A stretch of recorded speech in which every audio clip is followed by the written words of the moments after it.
because it's being announced during. Right, we're good. Great. Hi, everyone. Thank you for joining our session today, Essential Ingredients for a Successful and Engaging Summer. We're really excited to be with you all today and have a really fun, informative, and collaborative session planned for you this morning. So first, starting with our workshop objectives. So today we'll be spending some time connecting the research and evidence on what we know to be effective summer practices in the summer learning space and connecting this information to practical and actionable strategies that lead to equitable, inclusive, and impactful learning experiences. So we're going to review some research, talk about those practical strategies, and then really focus in on how we consider youth, staff, and family and community needs in our planning and design process, as well as what outreach and engagement looks like. And then we'll close with really talking about what does it look like to prepare for a successful day one and week one of program. So before we get into it, just want to take some time to introduce ourselves and our presenters today. So my name is Jess Banks, and I am the Managing Director of Consulting Services at the Sperling Center for Research and Innovation. I will be joined by my co-presenters today, Brenda McLaughlin, who is the Managing Partner of the Sperling Center, as well as the Chief Impact Officer at BellXcel, and Griselda Young Ojeda, who is also helping and supporting our workshop today. So first, going to take a little bit of time to talk about who we are at BellXcel and SCRI. So SCRI, it was BellXcel first, has been providing equitable and evidence-based solutions in the out-of-school time field for nearly 3 decades.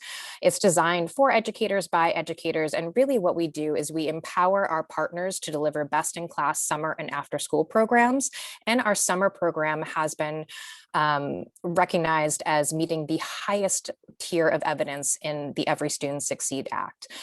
In our approaches, we emphasize social emotional learning, academics, enrichment activities, as well as strong connections to family and community engagement. Recently, BellXcel launched a dynamic web-based platform to support partners in delivering evidence-based learning solutions. And this is paired with customized services to help in the planning and delivery of high-quality programs for youth. Really, this platform has been built as a one-stop shop to manage all of the youth plannings that you need to do, as well as provide access to tools, professional learning, curriculum, and resources that really help amplify the programs that are already being put in place. So that's where the Power Your Purpose comes from. And Jess, we do have a video that we just put in the chat. If any of you are interested in learning more about BellXcel and our platform, you will have that link there that you can go to after this session. Great, thanks, Brenda. And so now SCRI. So a little over a year ago, we actually just celebrated our 1-year anniversary at the Sperling Center for Research and Innovation. BellXcel launched the Sperling Center as the research evaluation and consulting arm of BellXcel. Really, our role at SCRI is to build capacity, improve sustainability, optimize quality, and share knowledge within the youth development field and support our partners in bringing those evidence-based practices into their programs and the services that they provide to young people.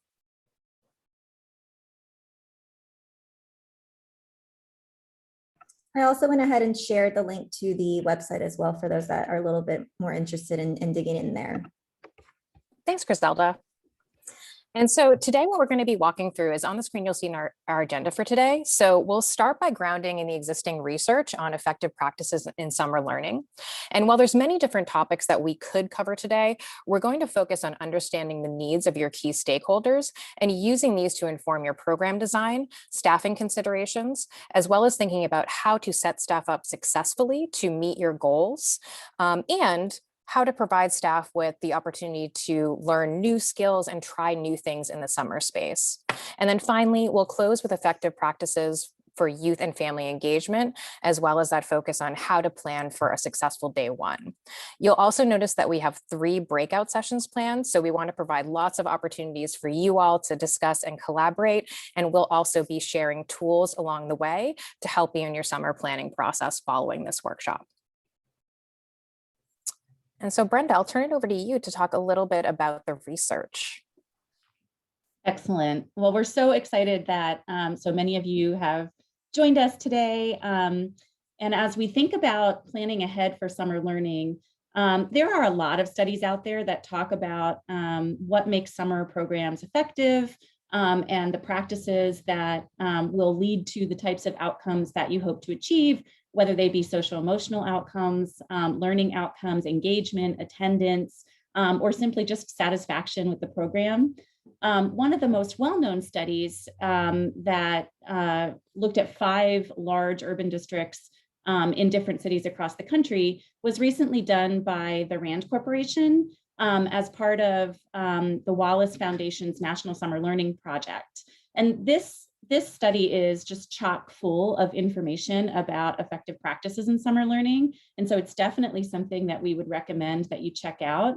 And when you look at the study, there are 4 things that rose to the top that are really important as you think about planning and implementing your summer program. And so the first is around sufficient duration. What this means is when you think about the outcomes that you want to achieve, you know summer goes by in the blink of an eye. And so you really need to think about how long should a program be in order to achieve your desired impact.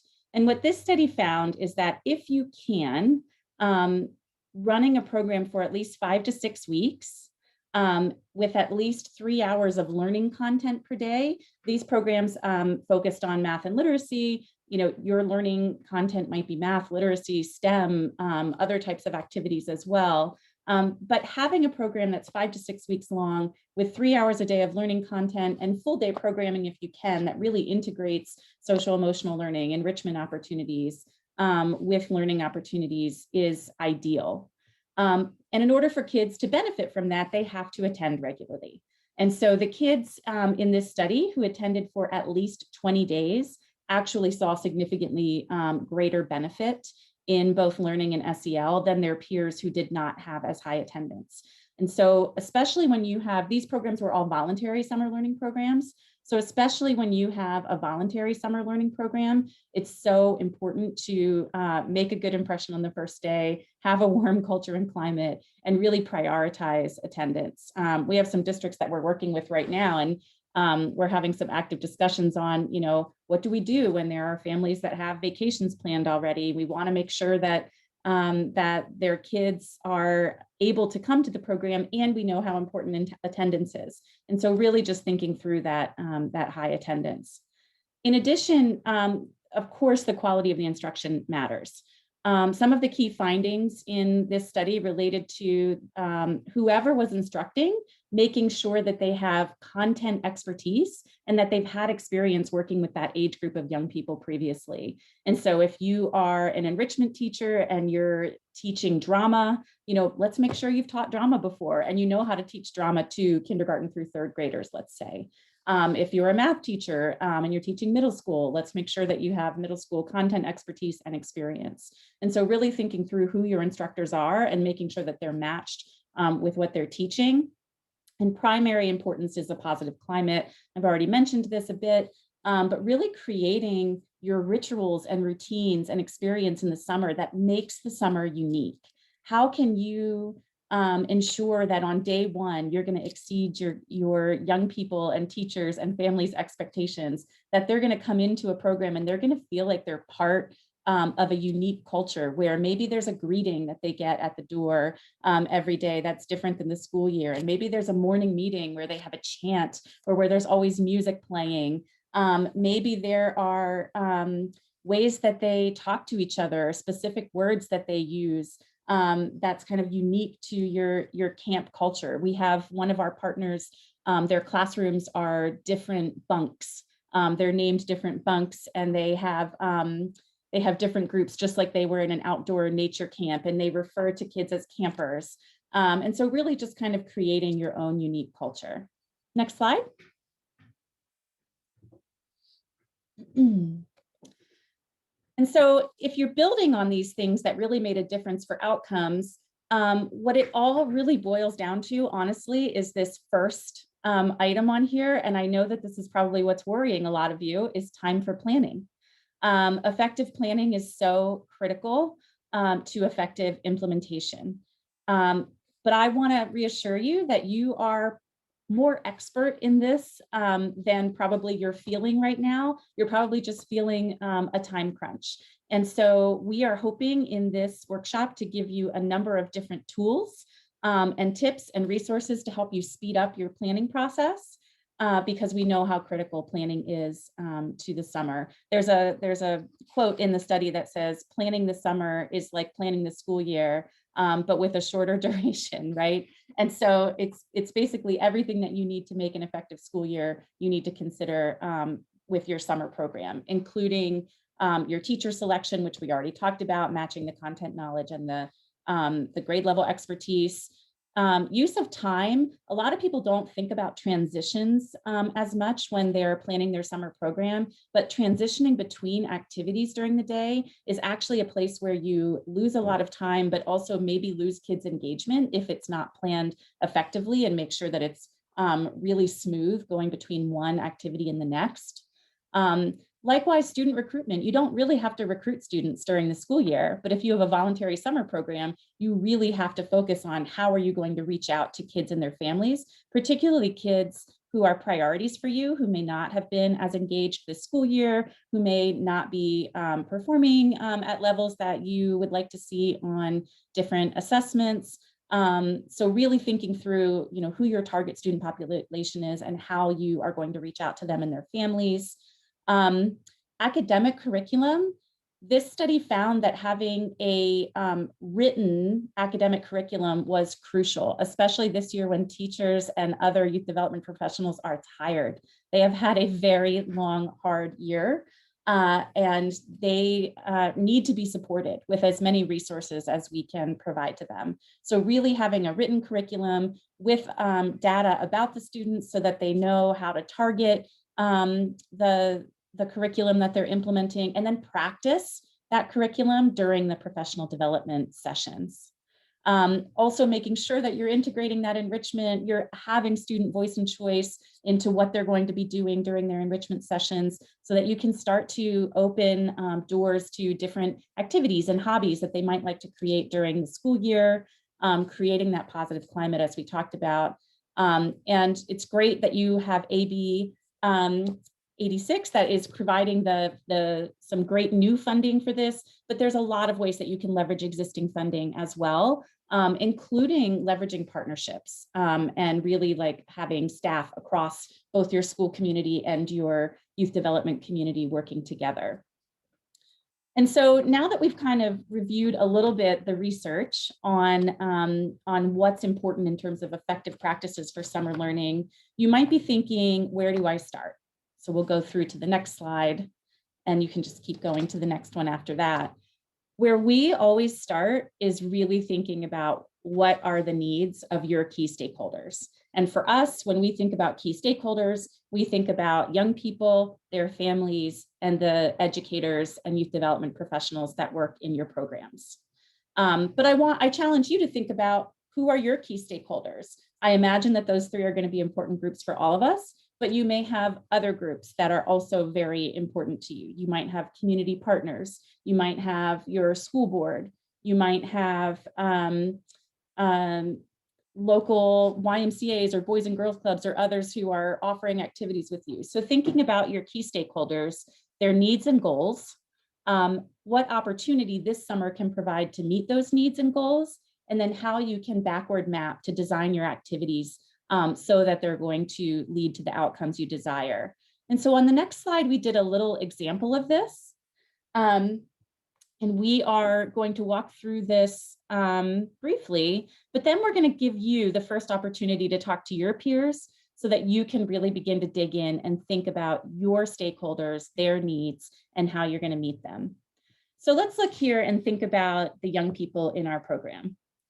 As we were reflecting on the feedback that we got from youth and families and our partners this year, One of the biggest themes that stuck out to us is they really just want to feel safe and secure in their learning environment. They had a lot of instability in this past year. Some of our kids have lived through a lot of trauma with all of the havoc that was wreaked by COVID-19.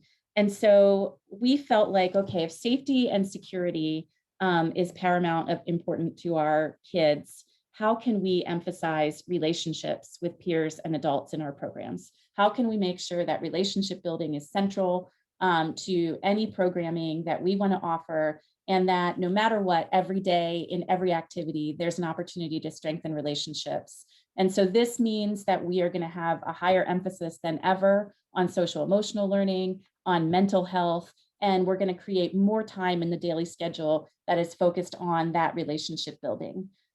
Just to give an example of last summer, when most of our partners had to deliver all of their services remotely, we required all of our partner teachers to call families at least once a week just to check in, say, hey, how are you? You know, how's it going? What do you need?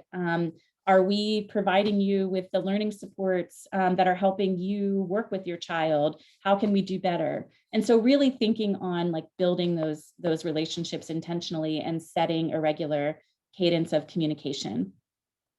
Likewise, if you look at our staff here, they told us they need some time and space to further develop some of the new skills that were thrust upon them this school year. They didn't have a lot of time to get used to the new ways of teaching or technology. So a lower pressure environment in the summer is an opportunity to give them the space they need to experiment while providing them some scaffolding, some coaching, some developmental feedback.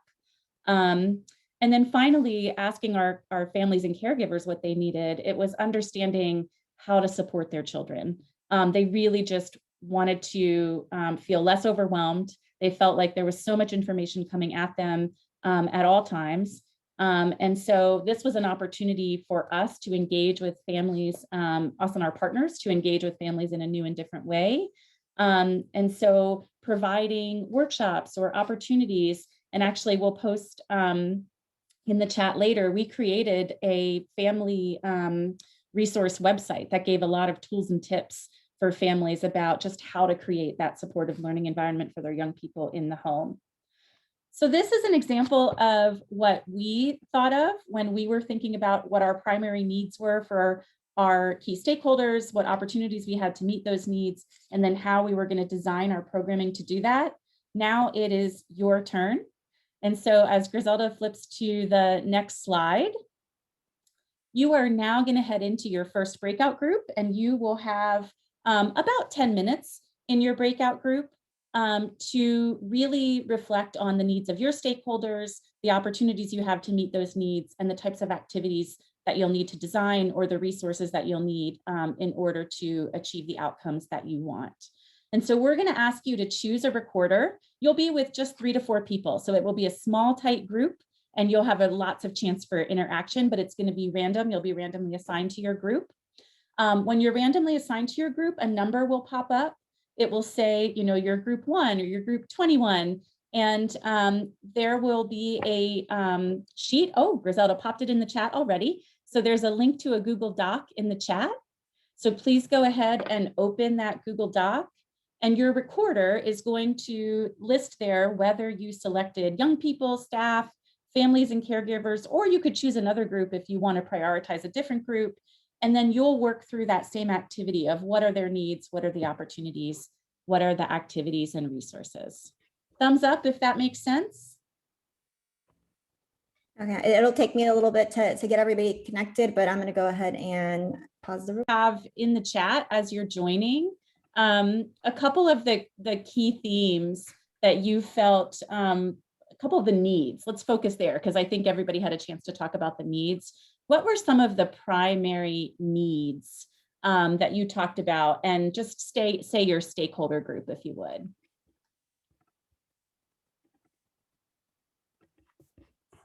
I'm looking at the sheet right now, and I'm seeing a lot of the opportunity to connect, you know, bringing joy back. Yep, joy. Someone says, I see joy a couple of times.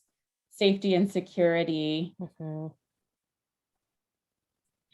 engagement, outdoors, screen time, less screen time, fun,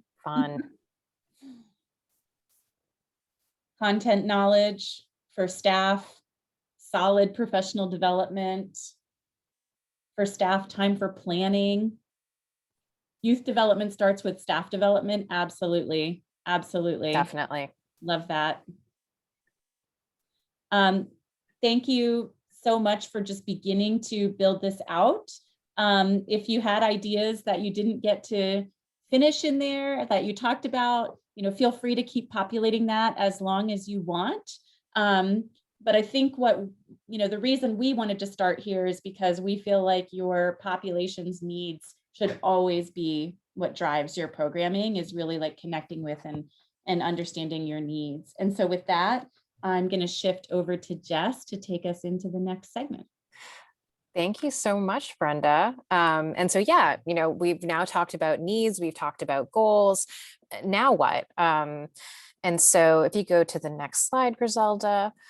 And Donnie, you actually set me up perfectly for this, because the next step is really thinking about, okay, once I have an understanding of the needs, who is it that's going to support me in reaching these goals, in meeting these needs, in actually implementing all of the wonderful activities and capitalizing on the opportunities that we've identified. And that's your staff. So once you have the needs, it then goes down into, okay, what do I need to consider about my staffing? First, thinking about roles and structure. So who is your leadership staff? What support staff do you need? Thinking about transportation, meals. A lot of you have been mentioning things, student supports, mental health. Are there counselors that should be involved? So what are those roles? As well as, the structure, a lot of that will be informed by how many instructors you need is going to be related to your enrollment goals, as well as your youth to staff ratios. So that's all going to think about how you inform the roles that are needed and the structure. And Brenda mentioned earlier, when you think about high quality staff, you want to think about the experience. If you want to focus on third grade mathematics, you're going to need some third grade math teachers. If you'd like to incorporate graphic design, let's find some people who have that graphic design experience. So what experience do they need to really successfully implement those activities that you talked about, but also that idea of the positive climate and culture? What is the mindset? What is the approaches? And, what is the capacity that's needed to create that environment for learning, that safety and security and that fun that you all have mentioned? And then once we have that in place, then we take it down to professional development. So how are you preparing your staff to be successful in reaching those goals, in meeting the needs, in creating that environment? But also, we've found that summer is a very unique time, not only for youth development, but for staff development. What are some ways that we can take summer and make it a unique experience for staff, and one that supports them in developing new skills, trying new things, and supporting their own professional development? And thinking about too, what do we want them to be able to maybe practice, learn, and try in the summer that they can then take with them into the school year or into after school programs, or whatever, that next step or level might be. So Griselda, if you can go to the next slide. Thank you. So on the slide here, you'll see sort of some typical groupings of staff that you'd have. We have our leadership and administrative staff, which might be that program manager, or, the summer program, the person who would act as sort of in a principal-like role and overseeing daily operations, potentially an instructional coach, someone who is supporting the activities or instruction and really supporting staff in meeting those needs, making sure activities are developmentally appropriate, rigorous, and fun, as well as operational support, people to help with some of the day-to-day management, logistics, attendance, communications, connecting with maybe school day support. Then we have our instructional and youth developmental staff. So these are our staff members who are most directly connecting with our young people, implementing the activities, implementing the instruction, And this could include, again, actually certified teachers and educators, youth development professionals. You might have some people doing enrichment activities, tutors or volunteers. And also, let's not forget about any additional staff that we need to meet the needs of some special populations. Do we need someone who has specific English language support and development? How are we supporting any students with special needs? Or again, going to that support staff category, what are potentially maybe some counselors or mental health professionals that we want to bring in, as well as things like custodial, meals, transportation, nurse. A lot of these, again, when we always go back to those needs, goals, and what are the activities we want in place, and that's going to inform the staff that we need to have. And so once we have the staff in place, now again, we need to think about how are we preparing them for the summer learning experience? And again, how are we preparing them to be successful, but also how are we building in opportunities for their own development? So on the screen, you'll see some common PD topics for leadership and instructional staff that we recommend and offer to our BellXcel program partners. So things like for leadership, obviously roles and responsibilities, things like budgeting and sustainability, they'd be responsible for hiring and managing staff, as well as really overseeing the assessment, evaluation, quality, and continuous improvement process. Then we think about instructional staff, again, those who are working closely with our young people every day, spending the most time with them. How are we supporting them in creating that positive culture? If we're doing data-driven instruction, what does that look like? What are effective instructional or activity planning? What do they need to know about the curriculum, the enrichment? And you'll notice that there is some overlap between the two categories when we think about things like family and caregiver engagement, when we think about that creative, that positive climate and culture, because that's something that is not related to a specific role, but that we would want all staff to be aware of. So even though I have it bucketed leadership and instructional staff, this is also opportunities to bring in your support staff as well. For example, in BellXcel programs, we refer to all of our youth as scholars, and we want them to be referred to as scholars whether or not they are being greeted at the beginning of the day, whether or not they are engaged in their academic instruction, or whether they're just in the cafeteria getting their lunch. And so we make sure that all staff are aware of the expectations about what it means to create that positive climate and culture. So there's that consistency for youth. Again, going back to that safety and security that we want that provided throughout the entirety of the program day. And so there'll be certain things we engage all staff in when it comes to professional development. So on the screen, you'll see a quote from a study that was recently done with RAND, actually in our BellXcel programs, called The Promise of Summer as a Time for Teacher Professional Development. And what this found essentially is that summer is a unique time for staff to try new things, gain professional skills, and do so in a lower pressure environment with more opportunities for developmental feedback and coaching. I spoke earlier about staff gaining new skills, and the research shows that when you couple the PD with experiential learning and this developmental coaching, it can have a greater impact than the traditional PD that a lot of teachers experience during the school year. So that's that last line of this experience, unfortunately, is uncommon, but it doesn't have to be. And that's because with some intentional planning and really thinking about how you are aligning your overall goals to the objectives that you want in your professional development and capitalizing on those opportunities to learn new things can really create an impactful professional development experience, and can also be in a year where teacher burnout is at an all-time high. The opportunity to try new things in a lower pressure environment can be really compelling to be able to engage and recruit high quality staff in your summer program. So on the next slide, thank you, Griselda, you'll see on the screen, similar to what Brenda went through, this is an example of an exercise that we've walked through with our partners. It's actually kind of step one in thinking about how you're aligning your professional development goals. And we'll actually share our full tool a little bit later that walks through multiple steps to take you to creating an impactful and meaningful PD experience. On this screen, you'll see that we have an example of if you have a goal of strengthening growth mindset and attitude towards learning. Why is this important?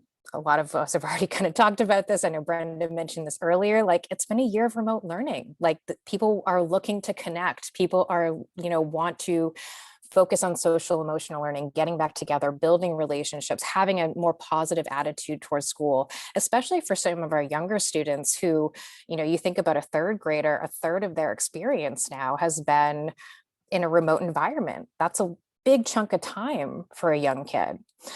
So what does that mean in terms of our professional development goals? We want people to understand SEL, student-centered practices, recognize the importance of SEL, and growth mindset in academics and how that affects it, and develop context for how and when to apply. Thinking about the resources that we would need, some type of framework, different skills, maybe pre-post test, what challenges might arise. So maybe buy-in might be difficult maybe for some people, or also supporting staff in their own mindsets. And again, that idea of staff burnout could be some challenges. And there's also opportunities that might arise in focusing on our students' mental health. Maybe it's going to bring greater attention to our staff and their needs and create that greater buy-in for SEL that maybe can be translated again into the school year and into future practices.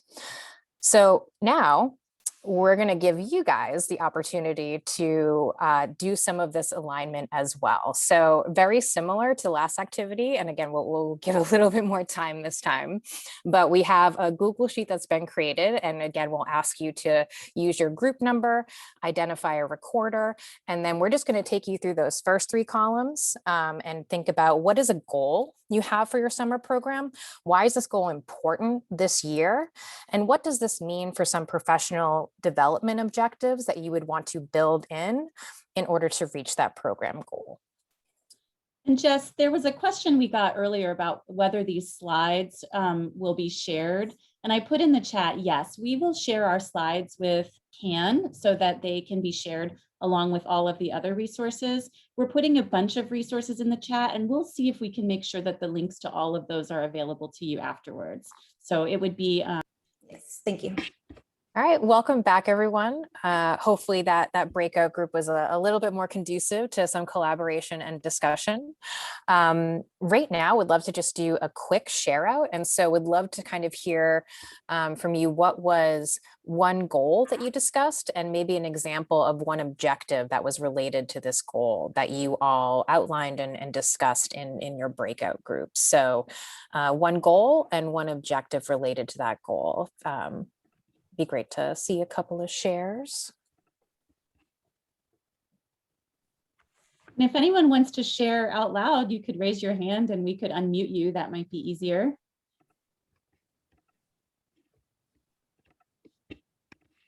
I'll go first. I have no picture up, but I'm putting it on. Thank you. Group number 2, with Monica and Emily and Danielle joined us. One of the program goals was to collect data, and the second one was true collaboration between all departments that are working within the summer, and the operative word being true. Nice. Did you want me to read the rest or why it's important, or stick on that column? No, it'd be great. I'd love to hear why Perfect. it's important and maybe what objective you guys came up with. Absolutely.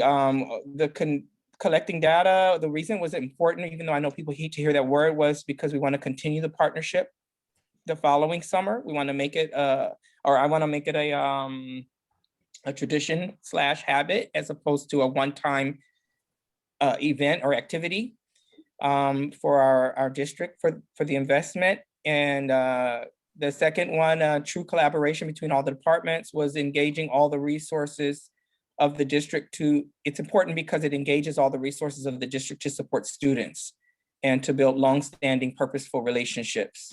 So they're both related to sustainability of the program, summer being just a start or a rollout plan to something bigger. And then the objective was, one of the objectives was to provide and define goals for second step curriculum, which is what we're using for our summer program for kinder TK population. That's great. Thank you so much for sharing, Dennis. And I love that summer as a rollout to something bigger. That's a really compelling message to people going into summer. Anything else? Do we have anything come through in the chat, or anyone else who might like to share one more example of what they discussed? I can go ahead and share. So we were team 6, and part of what we're doing here is providing staff with specific cell reading materials for the summer. The request came from our union leadership. And so this will give the teachers an opportunity to work off of the same, I guess, piece of work as suggested by the leadership. We're going to send a survey out to see who would like for us to purchase these books for them to, with the intention of obviously of them reading over the summer. We do have some things already in place for as far as cell for staff and for students. But it's always good to get feedback from the teachers as well, and to provide them with at least one piece of material that is common, I think is a good way, especially if it's coming directly from them as a request. Yeah, absolutely. Thank you so much, Juan, for sharing. And thank you, Dennis, as well. And we are, so that was, again, just a brief sort of exercise from that we've gone through with partners. We actually are going to share a comprehensive planning tool that we have developed that is aligned to that research I referred to earlier, the promise of summer. And so that will be, I think we're going to chat that out shortly. And then we will also share with the larger resources following this workshop. And now, Griselda, I'll turn it over to you to talk a little bit about youth and family outreach. Thank you, Jess.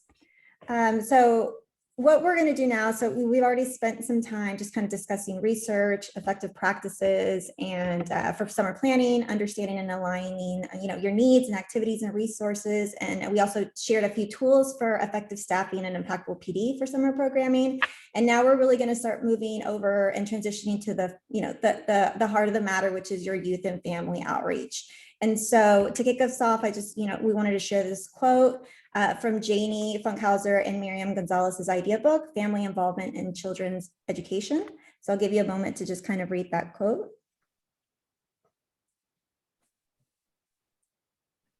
And so what stands out to me here is that just the emphasis on developing partnerships with families by creating that warm and welcoming school environment that Brenda already kind of spoke about earlier on, and just, encouraging them to leverage their voice and participate in decision-making, right? And so we know that the more that we listen to family voices, the better we can align to our goals to meet the needs of the communities that we serve. This is really a critical read here on this idea book, and it just really describes how some schools and their communities have overcome those key barriers, like finding the time, increasing their information about each other, bridging school family differences, improving schools, and really tapping external supports to strengthen school family partnerships. So again, similar to just kind of how you want to start the school year, Jess also kind of shared just the importance of that welcoming environment and building that out from the beginning for during enrollment, throughout enrollment, and also for that first day of school. And so ways that this can be done, just introducing the staff, sharing a little bit about them, sharing your site's philosophy, maybe showing the calendar so the parents know what to anticipate if there are trips or work kind of coordinations that they have to make, and just encouraging parents to sign up and volunteer and just be present. We know that when families are involved in learning, the research shows that students achieve more, regardless of socioeconomic status, ethnic, racial background, or the parents' education level. We also know that family involvement is linked to higher student achievement, better attitudes towards school, lower dropout rates, and increased community support for education. So all the positives that we want to see, right? Of those families that get involved, we have kind of two different, categories. The majority are white, middle-class income, typically those whose home culture most closely matches those norms and values and culture assumptions already reflected in the schools. And then we have our minority group, lower income and families who, speak limited English on the other hand, and are often highly underrepresented in school level decision-making and family involvement activities. A phenomenon that speaks far more often to differing needs, values, and levels of trust than it does to families' lack of interest and unwillingness to get involved. So they do want to get involved, but sometimes they just don't know how, or there's a missing link there in how they feel connected to the school. So we know that it's difficult to do that, and the reality is that challenges exist and interfere with our mission to achieve our desired goal of high levels of family engagement. And barriers to involvement exist, for both schools and the family. So some barriers are created by limited resources, while others originate from their beliefs, perceptions, and attitudes of families and the school staff. So some of the most common barriers here, that you guys have experienced are, people having poor or negative experience in the past, youth and parents included. And so they kind of harbor that resentment to the program and just school environments together. And so it's important to just respond empathetically to these instances and provide reassurance that the school environment and experience will be different for their scholar. We also have, lack of understanding of parents' communication styles can also kind of be a barrier. Some efforts at increasing involvement fail because there is a little bit of a mismatch in the communication style of families and teachers, often due to cultural and language differences. So just something to keep in mind. Other barriers also include the lack of self-confidence or the lack of confidence in schools. And, trust is one of those things that we want to just kind of get a tap on and see where families are, but this is going to create a barrier to enrollment and just engagement as a whole. And also intimidation, right? There are cases where low engagement exists, and it is because families aren't always sure about how far they can go, making suggestions or asking questions, and they worry sometimes about, what retaliation might they have on a child if, a parent seems to be too pushy or intimidating to the leadership or a teacher in itself, right? And then we also have, barriers such as bad first impressions, teacher confidence, or biases. And I do want to spend a little bit of time on the bad first impression, because it kind of brings it all together about, your communication and how the program is going to be presented to your community. And so just be cautious and anticipate experiences that may lead to bad first impressions for families and staff.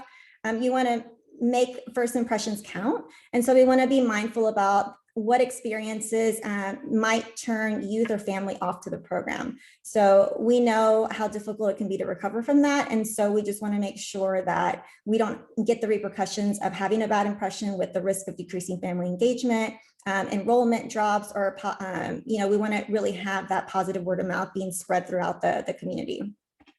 And then teacher confidence as well, right? We talked about the importance of just being intentional and really finding ways to give teachers new skills. And so this would be another opportunity to really think about how they feel and their confidence level, and creating these PD opportunities for family engagement.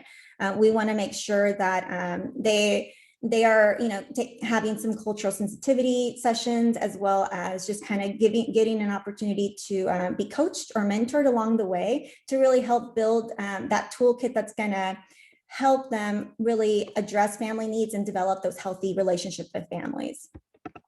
And just another barrier engages also is just sometimes the difference in expectations from both parents and families and youth. And so again, when you're messaging, you want to make sure that everything is clear about the expectations. And by reflecting on and addressing these barriers, you will not only move closer to achieving your family engagement goals in your schools, but it's an added bonus to directly impact your staff, because they're going to be able to understand more about the students. They're able to connect to learning outside of the school, to classroom learning in real and meaningful ways. And so we want to make sure that everybody feels supported and set up for success. Here, we just is a piece here about communication, your communication and engagement plan. And it's going to be important getting enough students to register for your summer learning program, most importantly, those who can most benefit. And this requires designing and implementing a recruitment program in conjunction with the strong messaging. So here are just a few questions that we kind of pulled together for you to consider when you're planning. And I'm just going to highlight just a couple of them. And the first one here is just, thinking about the goals and messaging that you want to utilize. The Wallace Foundation encourages the use of messaging maps, and I'll go ahead and link that particular resource in the chat in a minute. But what it is, it's a tool designed to help ensure that messaging is consistent in all communications, right? That everybody understands what it is, from the staff to the family to leadership. It serves as your guide and reference for determining your goals and messaging. And so some of the questions that are highlighted are really important here are: what specific need does your program fill for parents and students? Or in another case, what is the most important benefit your program offers to parents and students? So this is really a really important thing to kind of fine tune and nail before you start sharing your program with folks. The other thing is just to kind of think through, we want to build back better. And so what is the focus here? Is it going to be enrichment, academics versus remediation, or is it STEM versus readiness? Like what is really the purpose here? How are you going to make it unique and different? Something that's going to stand out to families. And another one here is just about orientation, right? What are you doing about orienting your family so that everybody feels confident and they feel safe and they feel that there's structure through, from the beginning, before, during, and after the program as well. So that's going to be something to take into consideration. And, that could just include things like signs, labeling, just making, if they have a question, who do they interact with? Also, just sharing clear guidelines for, specific routines like arrival or dismissal, and just, setting those clear attendance and behavior expectations as well at the beginning of the program. So that's one of the things you want to do as well. So yeah, just go ahead and take a minute here and kind of read through these questions and kind of think through whether or not these are kind of at the forefront when you all are planning for your programming. And another one that I really want to highlight here is this term of two-way communication, right? Two-way communication is very powerful and can boost family engagement. And so this is more of an interactive and equal feedback-oriented method of just receiving information, two-way, right? Parents to teachers and teachers to parents, or leadership to teachers and teachers to leadership. And so we want to make sure that we're giving that open door policy that works both ways. Okay.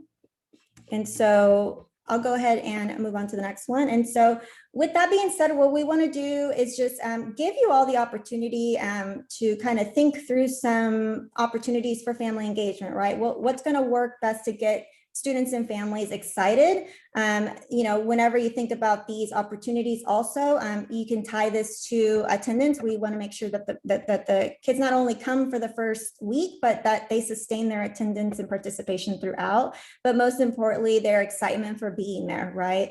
And if we want high levels of engagement, then we really need to be thoughtful about, what space we're creating or what opportunities we're creating here. And in some instances, you all have already mentioned, field trips, community times, College Pride Day, whether it's staff sharing or family members sharing as well, or connecting with universities in the area. That would be a really great opportunity for students there, or just volunteer opportunities. I'm thinking through what parent involvement can look like there. And so what I'm going to do is I'm going to give you all a minute to chat just a few different ideas that you've seen that have really been, really get your kids excited and your families excited about summer learning. So I'm going to turn it over to you all, and I'll be looking in the chat just to see what kind of ideas you all have. And then I encourage participants just to look through some of the ideas so that you leave this workshop with something in addition to what you already do, right? And Griselda, as they're doing that, if you would give me the opportunity to share my screen, I'll just share one idea that we created last year for our program. Here we are. So as we talked about before, last summer, all of our partners programming, not all, most of our partners programming had to be delivered remotely.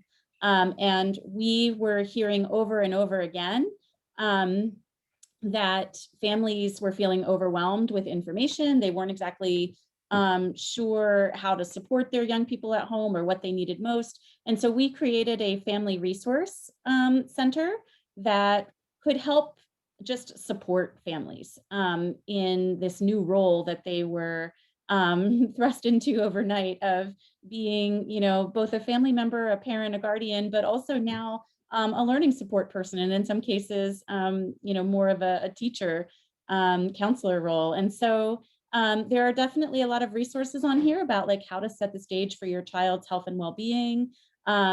We also gave parents an overview of our program so they knew what to expect. If they were a part of the BellXcel program, they could access all of our curriculum materials here.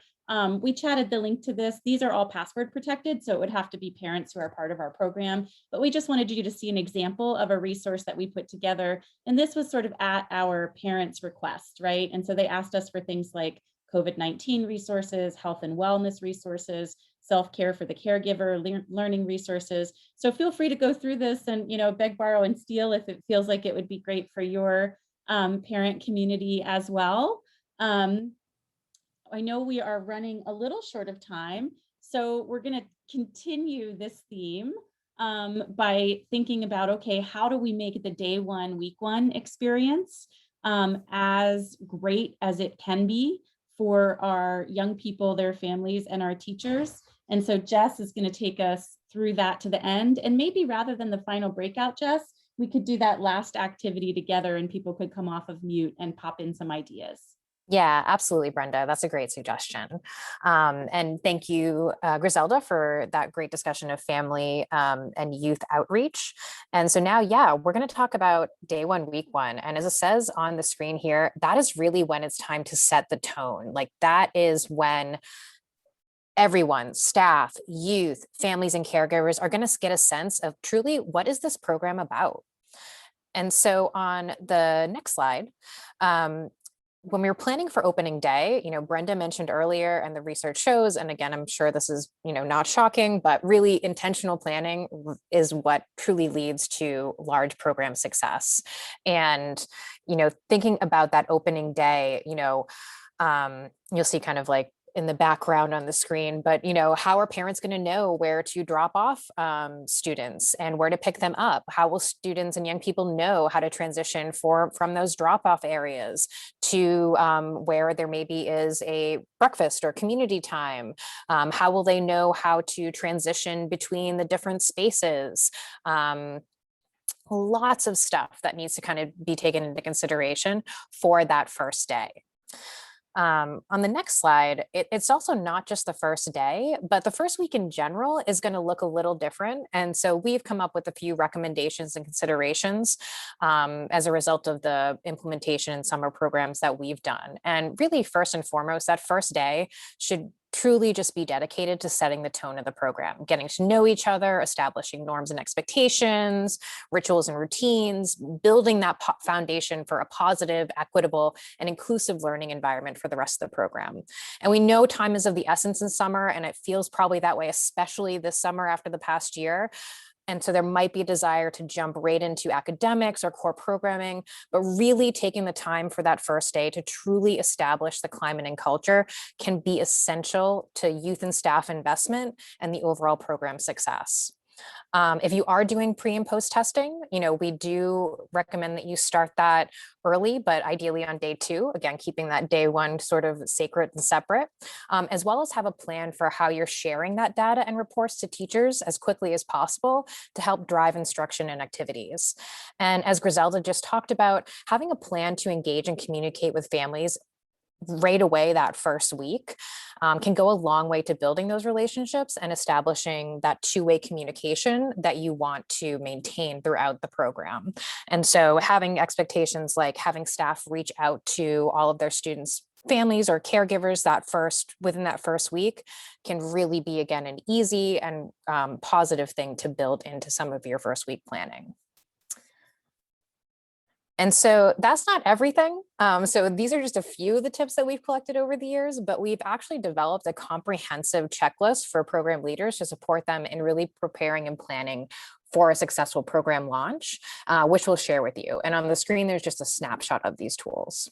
One of the things that we do want to emphasize is that really throughout the entirety of the summer planning process, there should be an eye towards equitable and inclusive practices. And this is especially important to come through when setting the tone on day one. So when thinking about your day one and week one plans, consider some of those barriers that Griselda spoke about earlier and how we can open those lines of communication by creating a welcoming and engaging experience for youth and families. So things like, how can you prepare for students who maybe didn't enroll, but show up at that first day? How can we make sure that they still feel safe and welcomed? Or I've been to programs before that a lot of students rely on public transportation. And so if buses are late, how can we still make sure that students feel greeted and welcome, that crossing guards are still available to make sure they can safely get from the bus stop to the school? These are things that, again, you want to take into consideration, going back again to those needs, knowing your families, knowing your youth, knowing your community. And this tool is going to help you think through what some of those considerations are to plan for a successful day one, while also recognizing what a successful day one looks like is going to look different for the different groups that are going to engage in your program. And so to that end, as we mentioned, we're going to be mindful of time. And so instead of going into the breakout sessions, we'd love to just hear, when we think about youth or families and caregivers or your staff, what does a successful day one look like? If I am a young person going into your program, what does a successful day one look like for me? Or if I'm one of the teachers who's preparing to engage in, summer learning for the first time, what is my experience? What do I need? And similarly, again, families and caregivers. So feel free to use the chat or come off mute to share. But again, really thinking about what makes a successful day one for our different key stakeholders. And I'll just share as people are putting in the chat or waiting to come off mute. When we were putting ourselves in the shoes of a student with one of the districts that I'm working with, being greeted as I got off the bus, maybe hearing music, feeling welcomed, but then having signs so that I know where to go, so that I don't feel lost, especially if it's not my home campus, is one example. So thinking of examples like that, what are things that you would want to make sure people experience in their day one?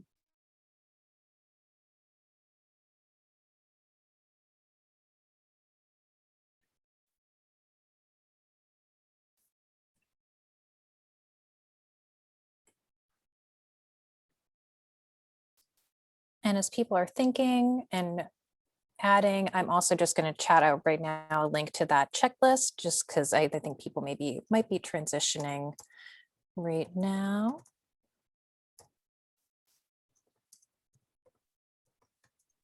I'm seeing community building, easily identified with uniform, shirt, badges, name tags.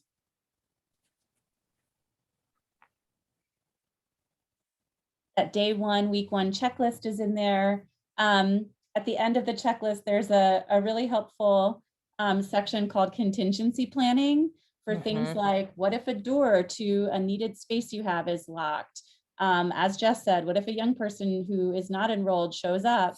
So making sure that you have plans in place for things like inclement weather, really helping you not be caught off guard. And these are all derived from things that have actually happened over the years, and by things that partners have told us they really are planning to avoid. So I know we're coming to a close here. Anyone else want to share a final thought before we do a closing reflection? We are just so thrilled that you all spent time with us today. So thank you so much. I know you are incredibly busy.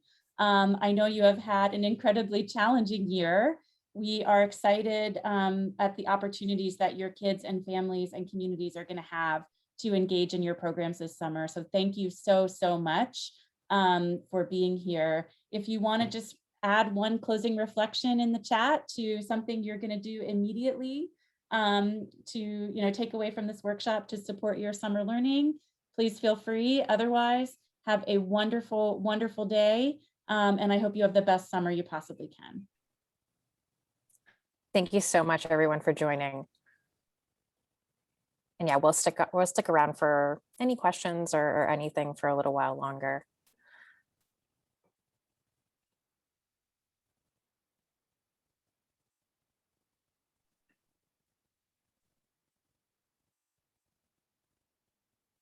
This is where we should have had "We Are the Champions" playing as everyone exits. Right. Right.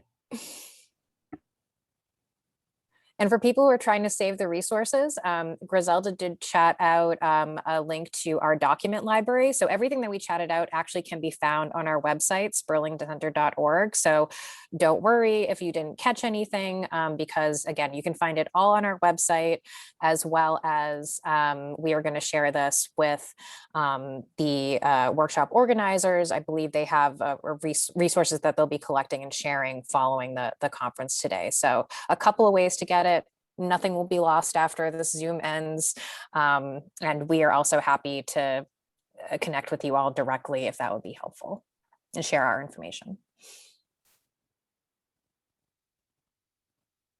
If anybody is sticking around and has questions that they want to ask us, you can feel free to ask us now. We'll be here for a few minutes. Otherwise, we'll see you in some other sessions later today. Yeah. Thanks, everyone.